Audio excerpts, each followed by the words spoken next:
Bring an end to airborne contaminants in your car with the new cabin filter from Filterheads.com.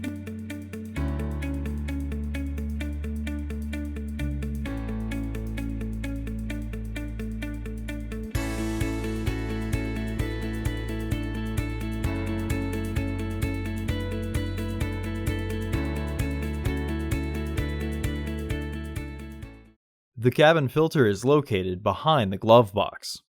Open the glove box. Unclip and remove the filter housing door.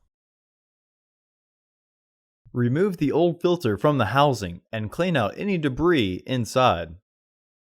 Install your new AQ1118 filter into the housing, with its airflow indicating arrow pointing down. Reinstall the filter housing door by sliding the left tab in first. Then, press on the right side until the lock clicks into place. Close the glove box. Visit our website to order your filter to ensure that it fits.